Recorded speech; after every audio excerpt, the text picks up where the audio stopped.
धइल बा ए सखी चल देखे सखी गौरा के बारात धइल बा नाचे भूत पाए ताले का तो साथ धइल बा थैले गाटा भांगे झोरी के भीतरिया बा ए सखी गौरा के दुल्हा करिया बा थैले गाटा भांगे झोरी के भीतरिया बा ए सखी गौरा के दुल्हा करिया बा। Recording by Bihari music Chakiya. Music by Mohan Yadav.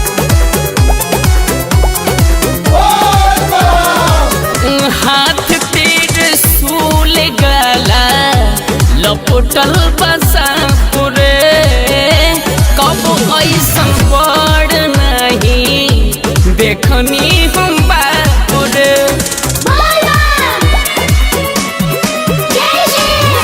हाथ तेरे सूल गला लपटल बसापुरे कब ऐसा बड़ नहीं देखनी हम बापुरे पूरा देहिया लपेटले भभूतिया बा लग जाए में धड़कत छतिया बा देखे लागे में जैसे भिखरिया बा देख गौरा के हसबैंड करिया बा भैले गाजा भांगे झोरी के भीतरिया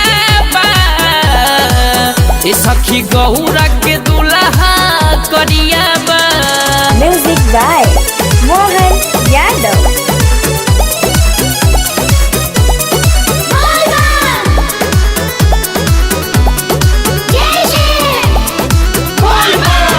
नीक नाही कैले अगुआ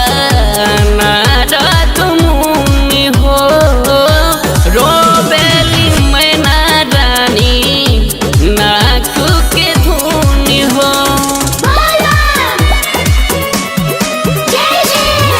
नीक नाही कैले अगुआ नारद मुनि हो